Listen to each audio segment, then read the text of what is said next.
Aloha, everybody. Thanks for tuning in. Thank you so much for your support of the channel, for dropping a like, subscribing if you like this content and want to see more. Today, we are going to take a drive from Pearl Harbor area all the way over towards Diamond Head in rush hour traffic, kind of like a commute on the way home. Um, Gotten some comments about speed control on previous videos about Mad Max going too fast and Sloth going too slow and never just being just right. So I'm gonna pretend like I'm on a commute home here and actually use the speed profiles the way I would in normal life versus just keeping it on one profile for continuity of the video. So here we go. We got about a 36-minute commute. Hopefully it'll be shorter for you guys when I time lapse some stuff. Let's get going.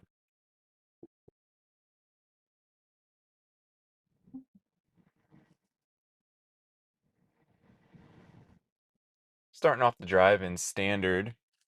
In previous versions, I would always be in standard pretty much typically. Getting some hesitation here as we have this oncoming car, but once they gave way to us, the car proceeded.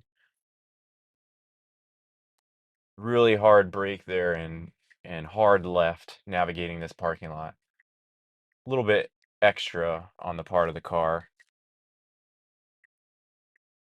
I think overall this V14 version, it definitely seems smarter. It definitely seems more aware of itself and its surroundings. But as a result of that, it's a little too binary with the brake. And it's not the regen brake either. It's the actual friction brake that it feels like it's applying. It is just on or off. We got some brake stabbing there for sure. Had about three do do do and a hard hesitation on the brake, and then we went through that stop. So yeah, it definitely seems more aware of its surroundings and itself, but because of that, it's really hesitant to commit to its choice when it's pulling out in front of traffic or when it's interacting with pedestrians or maybe even other cars at low speeds. I think if they could figure out a way to still be aware of the possibilities and the dangers of driving, but smooth out that curve a little bit more, make it a little bit um, more committed, less hesitant, but at the same time ready to react to any of those situations that might unfold. That would be really great. A lot of other people have mentioned this too, that FSD V14's reaction time is super fast. So that's not the issue here. It definitely sees even small animals like birds. Um, it's seeing these things, but it's just overreacting to them in the form of the brake. So even if it were to slow down just a little bit, showing that it it's cautious and it sees something, that would even be better than what we have now, where it is just strong brake when it sees something.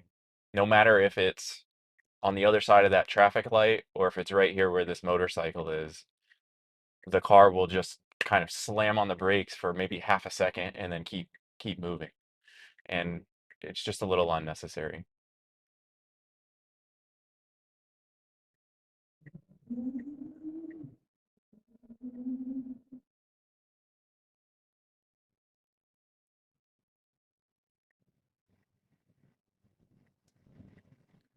While we're under this bridge, unfortunately, very sad for Hawaii.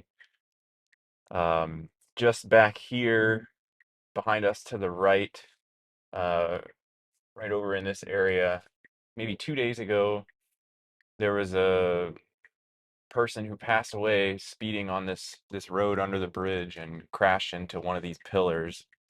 And they did pass away, and that was the 70th traffic related death on Oahu, or actually in Hawaii,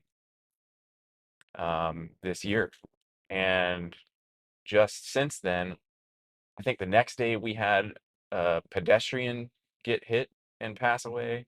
And then today in our zipper lane on the highway, there was another, I think it was like an 8 or 9 car pileup.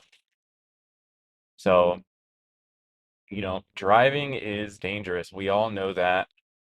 And hopefully, FSD can solve that problem and make it just a little bit safer.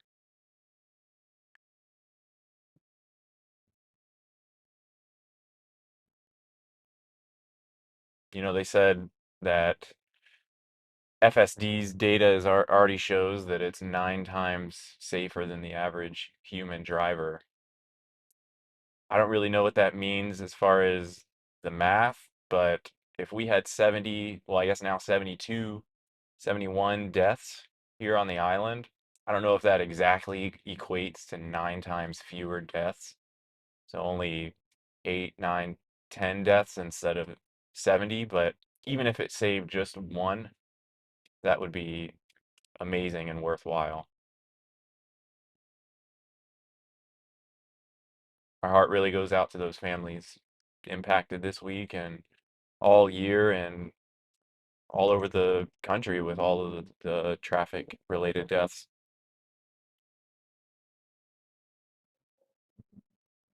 Got this guy here weaving in and out of traffic behind us, coming up on our left.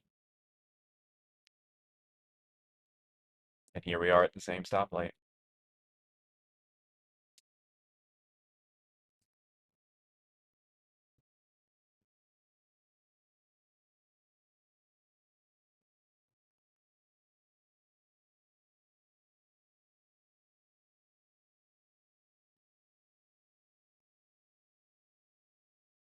So this part of the drive under the bridge will be pretty open.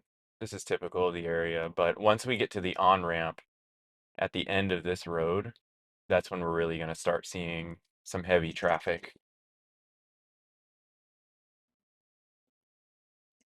I'm interested to see how FSD will do changing lanes in a bumper to bumper type situation. Will I need to bump it up to hurry or even Mad Max to get it to be a little more assertive in those decisions? Or will standard be just fine? I don't know. We're going to have to find out.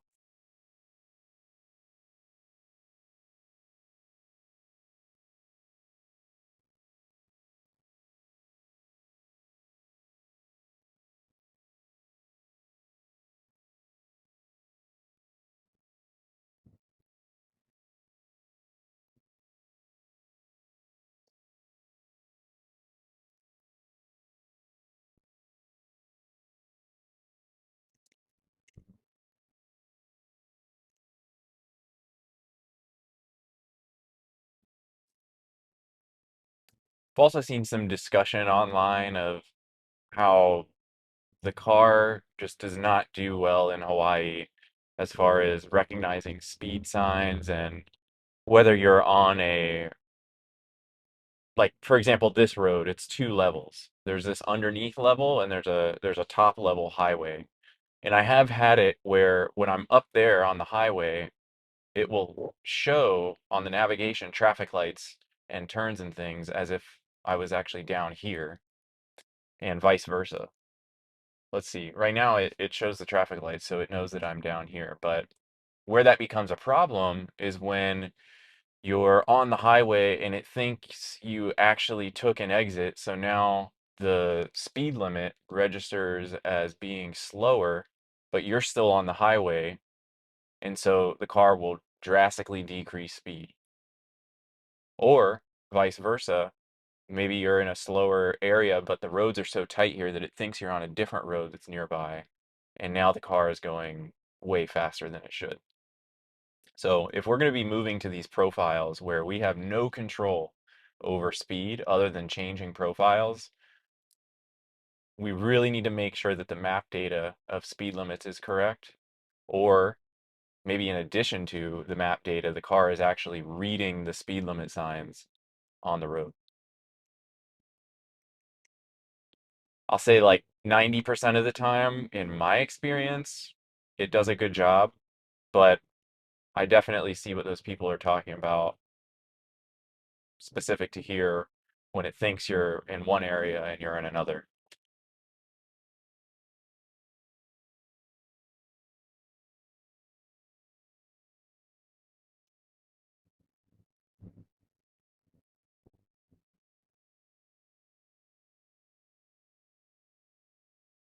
So far, Standard's doing a great job.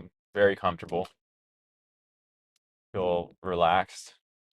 No issues with brakes.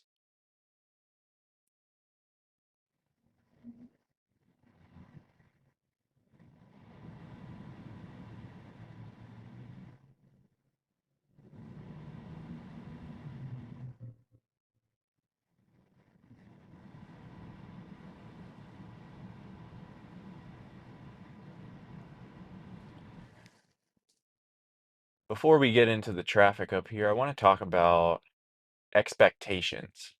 And what I mean by that is expectations that we have of the car and also that the car has of other drivers.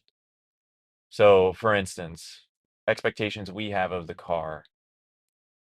If there's a school zone sign or any kind of signage, we would expect that that sign triggers a certain behavior from the car. And if the car does not follow it, that kind of knocks our confidence down in the car a few levels. Speed limits, do not enter, school zones, things like that.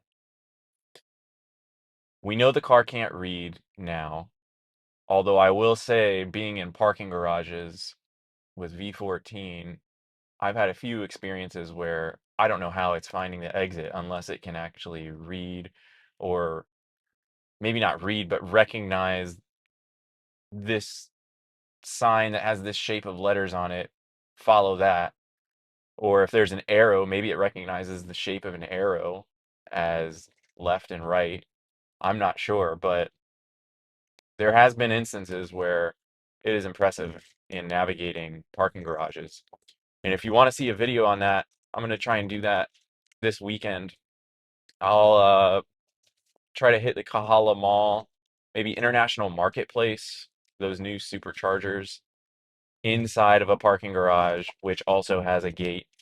So if you're interested in seeing that, be sure to subscribe, hit that bell so you don't miss it. I'm also going to look at testing out the parking, both curbside and parking lot options at Costco. And this Costco here in Hawaii is the busiest Costco in the world. So that parking lot is always bananas. And I definitely want to push V14 in that parking situation.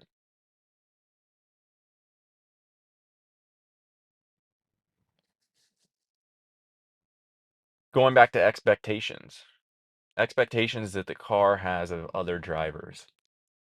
I notice that the car does a very good job navigating the world, moving about the world by itself, but it doesn't really do a good job yet of recognizing how its movements impact other people's expectations of where we're going to be and how we're going to get there. For example, it currently version 14 still does this. Granted, not as much as version 13 and previous, but it still does do it. Version 14 has a tendency to do things that create confusing situations. Turning on its blinker one or two blocks early and just leaving it on. Um, Sitting in a lane with the blinker on, trying to get over, but too hesitant to get over. So then the blinker's blinking 20 or 30 times before we actually get over. Um, Things like that that can confuse other people or create awkward situations. Four-way stop signs with the, not really brake stabbing anymore, but the pumping of the brakes, those types of things. That can create confusion for other drivers. And when other drivers are confused, that's going to make them want to either just kind of get around us and get out of their speed, or potentially create a braking situation that can cause an accident.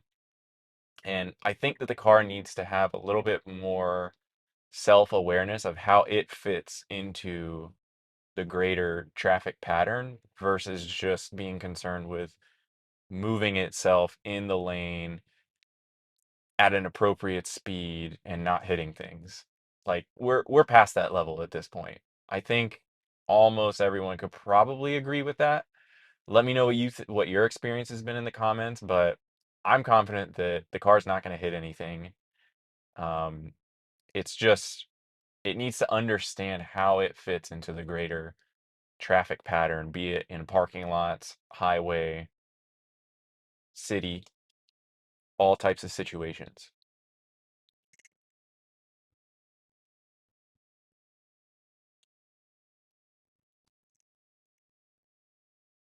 So we merged onto this highway here. Did a pretty good job with the merge. I still feel comfortable in standard. Now we have this double white line here. Previous versions have had a tendency to want to cut over double white lines. Sometimes it'll respect them, sometimes it won't. I have seen a great improvement in version 14, um, when it comes to respecting double white lines. Or I'm not sure if other states have this, but I had never seen it, at least in all the southern states of the United States, across the southern border from Florida all the way to California. I haven't seen this. But we have like one side of it will be solid and then the other side will be dotted, indicating that the solid side of it cannot come over. The dotted side of it can go over. Kind of like this merge here on our left, but it'll be like that just in the middle of lanes randomly for whatever reason the traffic officials have decided. And previous versions have not respected the solid white in those instances. I know that's a thing people get pulled over for, and it's important to respect those solid white lines.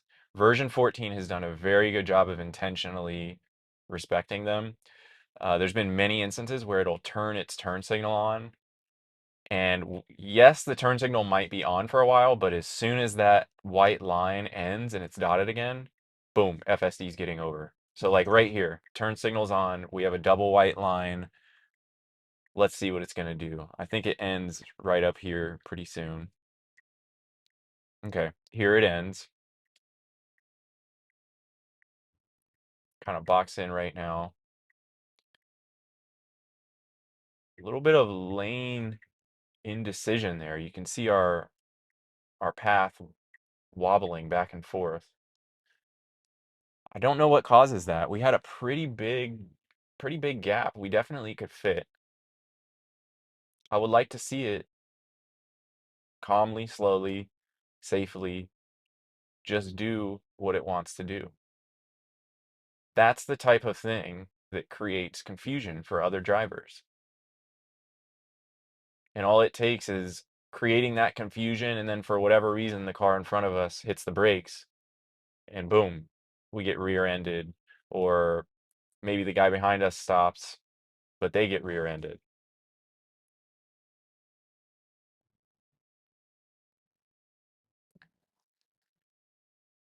Getting a nag here, and I do have sunglasses on. Previous versions, I almost never had to physically touch the wheel. The attention monitoring was pretty good, even with glasses. Um, I do feel like I'm having to touch the wheel more for version 14 in terms of nag. So I'm not sure what's up with that. I kind of feel like it might be more sensitive to what your hands are doing. I have my hands just rested on my lap right now, so it should be fine.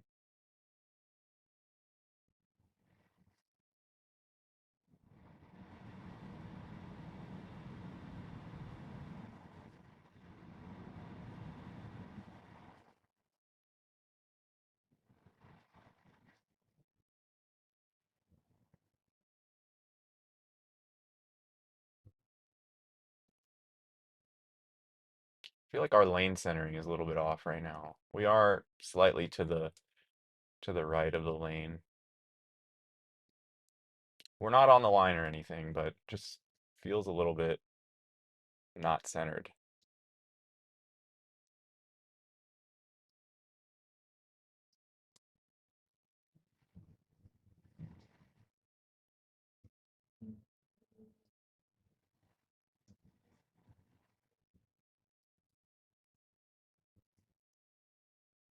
Haven't really felt the need to change the speed profile. Standard's doing a good job. If it continues to be hesitant in changing lanes, I might bump it up to hurry just to see if that gives it that little bit of extra confidence that it needs.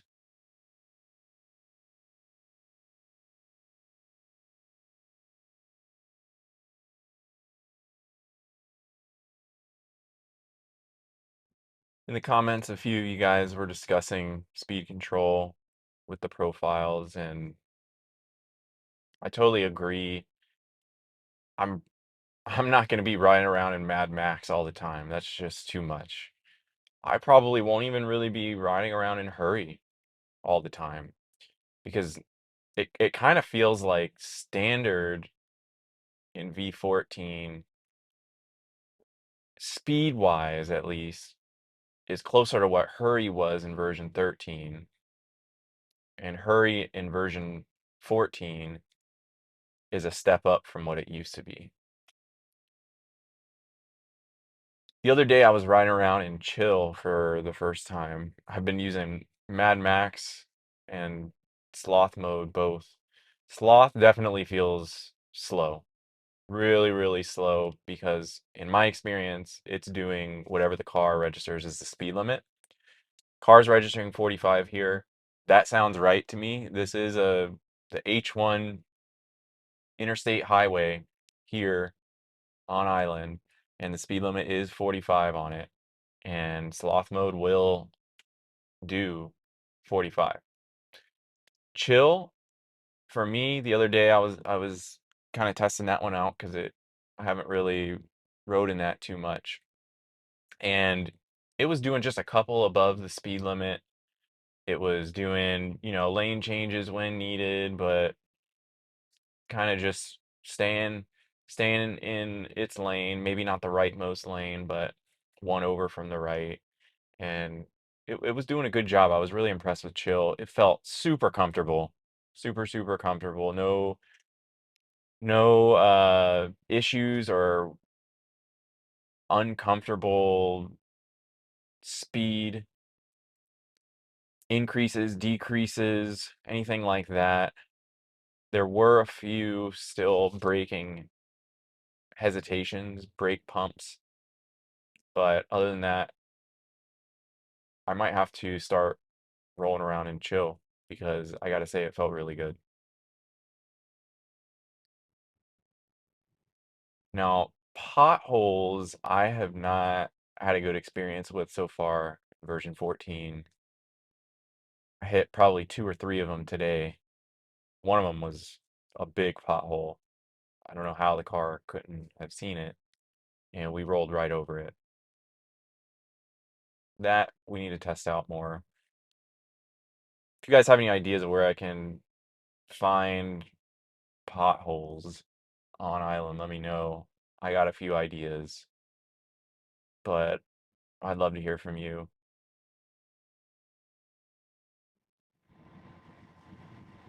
I spent a lot of time on this highway, Ward,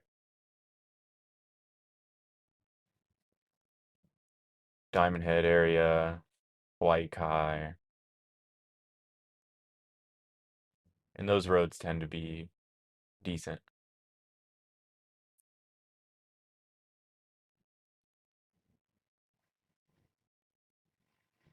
So we've been sitting here in standard for a while. Let's try to get some movement.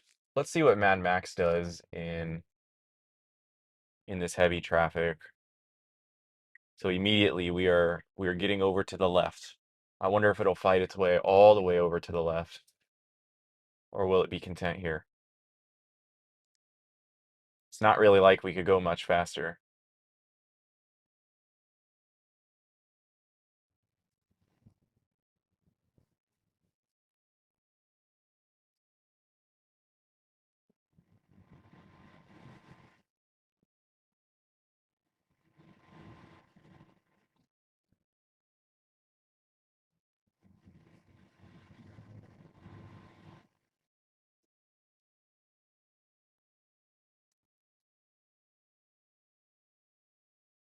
Been having an issue with my Tesla app. I don't know if you guys have had this, but apparently after I contacted Tesla about it, it's an issue that they're aware of and there's just no solution to as of now. I'll put it up here on the screen, the screenshot of the error. But basically when I go into location in my map in the Tesla app and try to send it to the car or press navigate, it'll give me that error. And I've actually never called Tesla before. Their initial AI chatbot that you get is surprisingly good. Like, I almost thought it was an actual human, and then by the second or third sentence, I was like, okay, this person's not real because they're pausing a little bit too long after I say what I say. Um, but yeah, chatbot was surprisingly really good. I wish it would have been able to solve my issue, but it didn't. There was a super long wait, like a 45-minute hold, but I was able to just use hold assist on iPhone, go about my day until they answered. The representative was super nice, very helpful. They escalated it and referred me over to the local repair shop. And in the app messaging the repair shop, that's when they told me it's a known issue that Tesla has and will address in a future software update. So it was nice to get an answer on that and get confirmation that Tesla's aware of it. I think that's something that the chatbot could have just told me initially, and definitely something that the customer service agent could have told me. So maybe they need to have a known issues area of their knowledge base that's a little more up to date or in sync maybe with the local service center. But I did get an answer and I'll be awaiting that fix.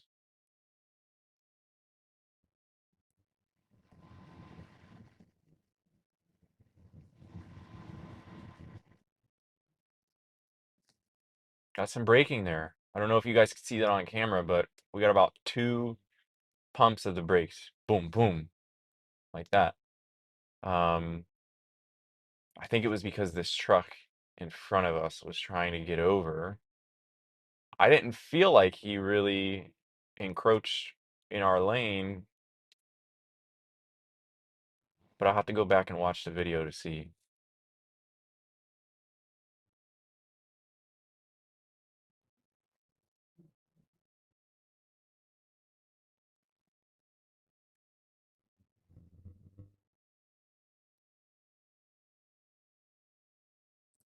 Thank you guys again for liking and subscribing. I love reading your comments and interacting with you guys down there in the comments section. Really means a lot. I'm having a lot of fun making these videos for you, and if there's anything you want to see, like I said, just put it in the comments. I know someone requested we do a parking video, getting in and out of parking over at Kahala Mall. I'll be sure to catch that, like I said, hopefully this weekend-ish. Um, and then I'll also be looking at the EV Lake Costco and International Marketplace parking garage with the gate, the entry gate, and the supercharger.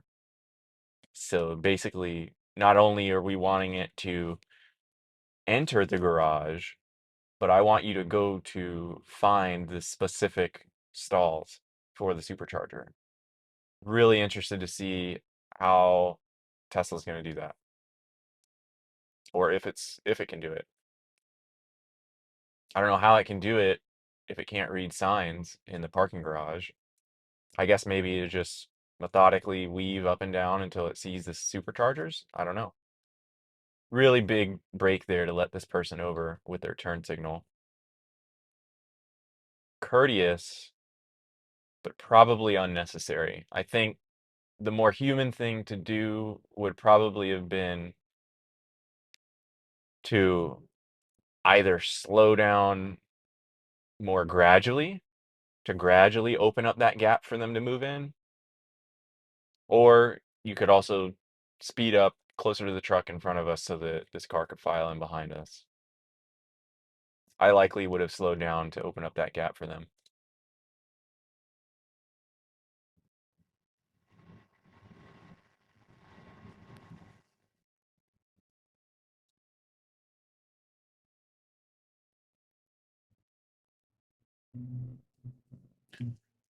Good thing to see here. Mad Max mode, we've been in this whole time and it initially got over into this lane, but it is not getting all the way over to the left lane and is not camping over there. I really like to see that. That's good. Um, Coming up here around this bend is typically when I would want to get over to the left. I'm kind of surprised, honestly, that Mad Max doesn't go to the right because if you notice, all this traffic is moving and flying by us, and for whatever reason, that's typical of traffic at this time, where the left lanes are locked up a little bit more than the right lanes. So a lot of people will go over to the right until the right gets locked up and then move over to the left to try and avoid these Waikiki exits up here.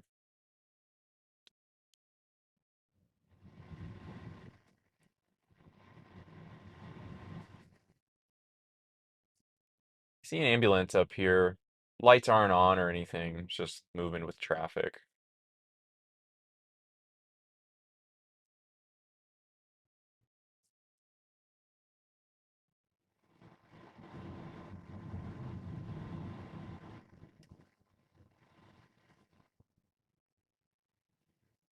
Nice job letting that Lexus in.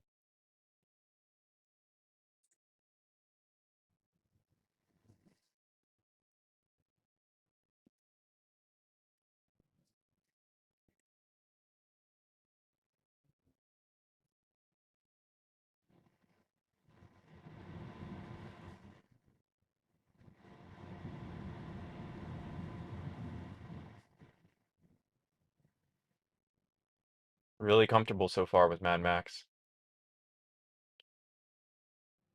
It doesn't feel a whole lot different from standard, other than the fact that we're one lane to the left of where standard was sitting.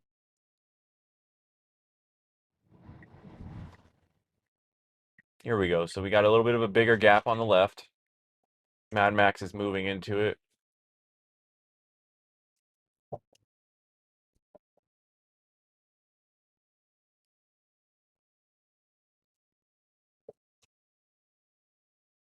I like the fact that the speed profiles that we have in version 14 are definitively different. Sloth goes the speed limit.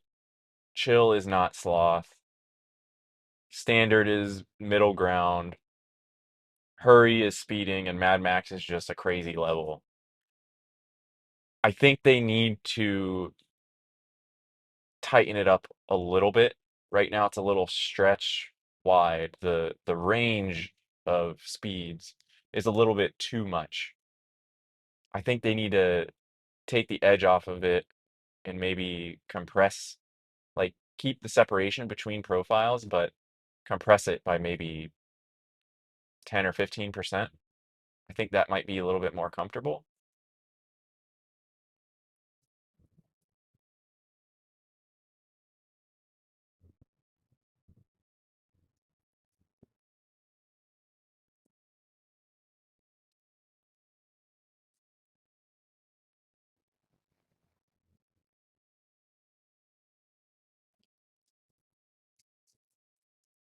So that's probably going to be most of the traffic. I think we're on the other side of it now. I don't know. What do you guys think? How did it do? I think Standard and Mad Max honestly looked like a lot of the same. Mad Max did get over to the very left lane, and now we're sitting in the left lane. Once it had a gap, but until that point, it was just kind of ebbing and flowing with traffic. We had a few kind of hesitations with the braking, pumping the brakes a bit, and it's not a full all the way down on the brakes or all the way off. It's just maybe about halfway, but it's very sudden. And sudden, jerky maneuvers in driving are usually not good unless they're evasive. At this point, we're flying past cars. We're doing 67 and a 45. It's a little much, especially for traffic time. Everybody's trying to get home. I want to make sure that the car is maintaining its caution.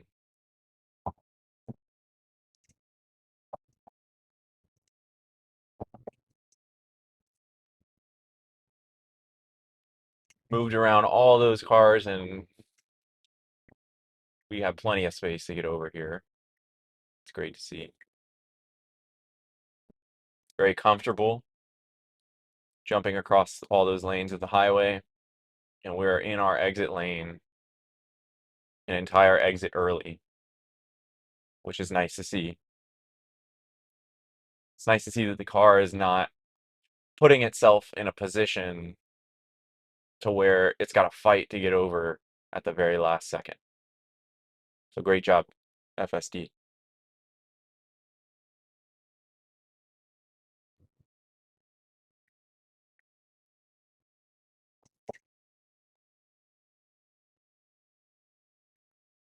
I don't want to jinx it, but so far, no interventions, no accelerator presses. I have touched the steering wheel to satisfy the nag, but I have not taken over on this simulated commute.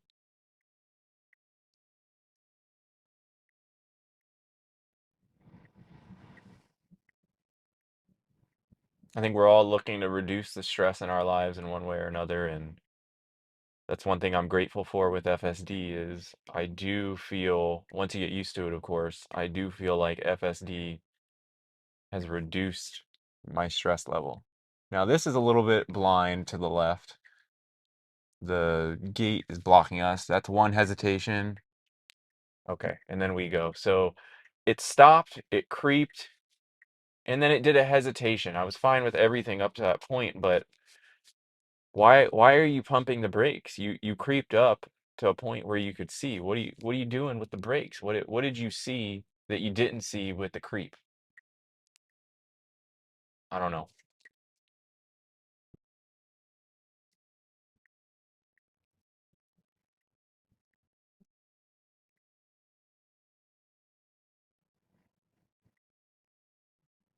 We'll take our full NHTSA stop here.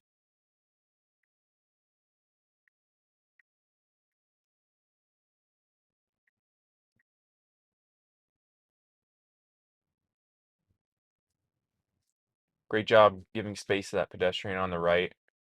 He kind of moved back a little bit as we were passing him, and the car didn't overreact. So that's good.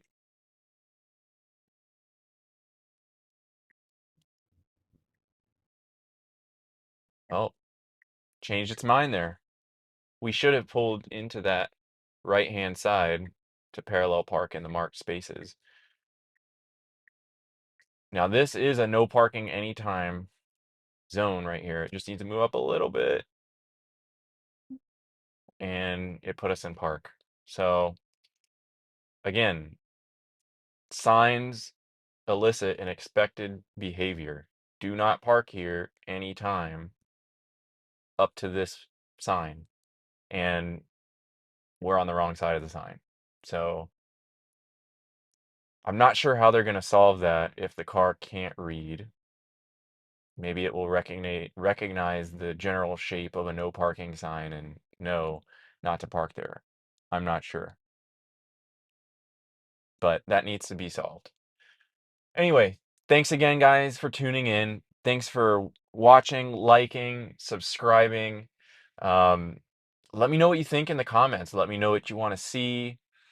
Let me know what I can improve upon and what types of situations or areas you want me to test this out in. Um, we'll see you next time. Have a great day. Aloha.